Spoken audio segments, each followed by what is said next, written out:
ये बात है 2001 की। इंडियन पार्लियामेंट पे कश्मीरी हुर्रियत पसंदों का हमला होता है। हिंदुस्तान में एक भौचाल आ जाता है। हुकूमत बेपनाह दबाव में है। भारतीय हुकूमत इस वाक़या का इल्ज़ाम पाकिस्तान पे डाल देती है। भारतीय फ़ौज ऑपरेशन पराक्रम शुरू कर देती हैं। पाकिस्तान के बॉर्डर की तरफ पेशकदमी शुरू हो जाती है। दोनों ममालिक पे जंग के साए मंडलाने लगते हैं। इसके बाद क्या हुआ, वो बताने से पहले आपसे गुजारिश होगी कि चैनल को सब्सक्राइब कर लें और बेल आइकन को भी प्रेस कर दें। भारतीय फ़ौज को मूव होते हुए 3 हफ्ते लग जाते हैं।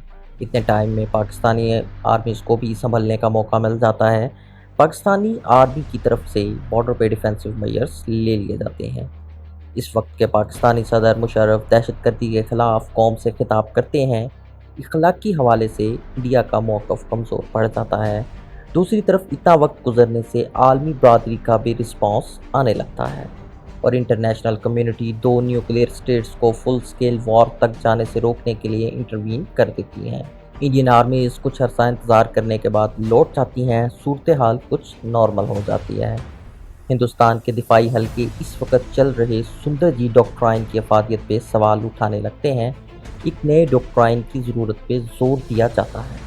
इंडियन दिफाई हल्के एक नए डॉक्ट्राइन जिसका नाम कोल्ड स्टार्ट डॉक्ट्राइन रखा जाता है, इस पे काम शुरू कर देते हैं। कोल्ड स्टार्ट डॉक्ट्राइन एक ऐसी प्रोएक्टिव वॉर स्ट्रेटजी है जिसमें हिट एंड रन के असूल के तहत इंडियन आर्मीज़ को पाकिस्तान के अंदर मुख्तलिफ महदूद टारगेट्स को हिट एंड इंगेज करना और वापस इंडियन हदूद में आ जाना है।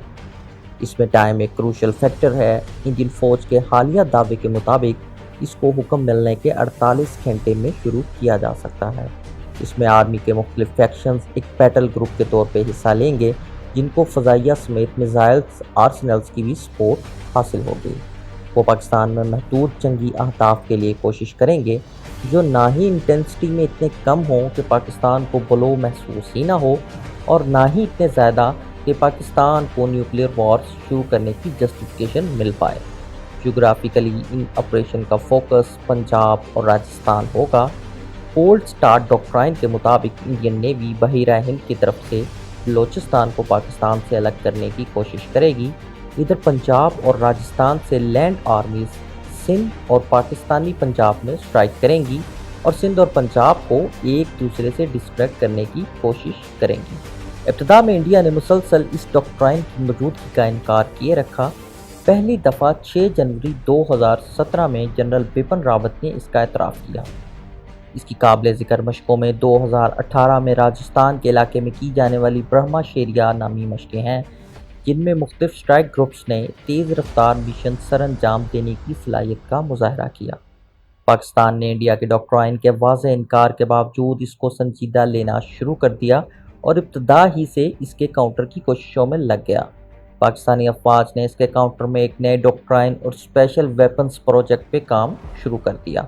पाकिस्तानी अफवाज ने कोल्ड स्टार्ट डॉक्ट्राइन के जवाब में NCWF यानी new concept of war fighting पेश किया, जिसमें पाकिस्तानी अफवाज को मुबैना पेशकदमी को रोकने के लिए इसकी तेज़ रफ्तार मैदान जंग तक रसाई और जोग्राफ़ी को अपने हक़ में इस्तेमाल करने, फ़ौज के तमाम फैक्शंस में सिनर्जी कायम करने और इंटेलिजेंस इंफॉर्मेशन शेयरिंग के तरीक़ाकार शामिल हैं।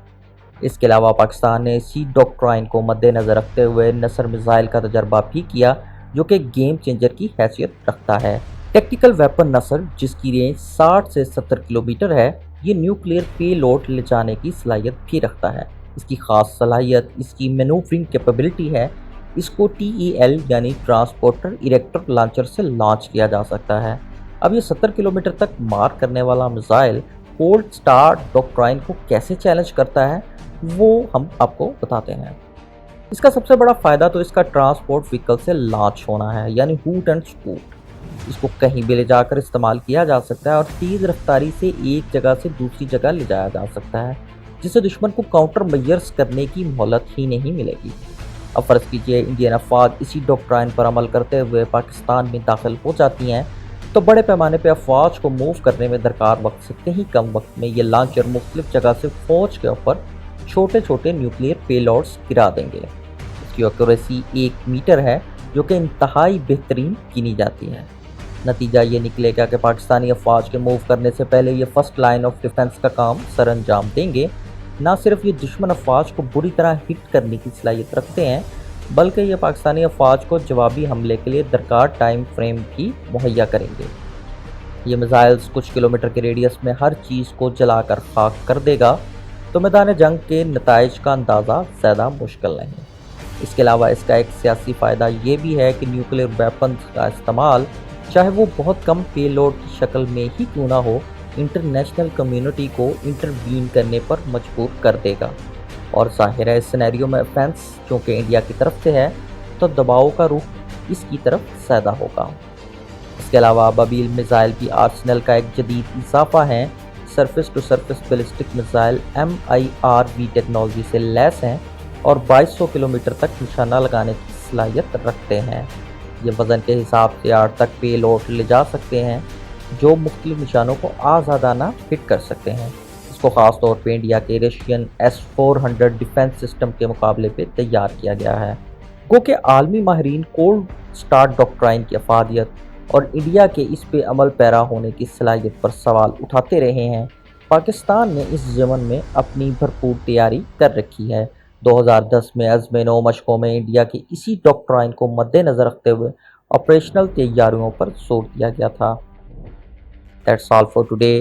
کمنٹ میں ہمیں ضرور بتائیے گا کہ آپ کو یہ ویڈیو کیسی لگی اور اگلی ویڈیو کس ٹاپک پہ ہونے چاہیے۔ ہمیں سپورٹ کیجیے اور یہ ویڈیو اپنے دوستوں کے ساتھ شیئر کیجیے۔ بہت جلد نئی ویڈیو کے ساتھ حاضر ہوں گے۔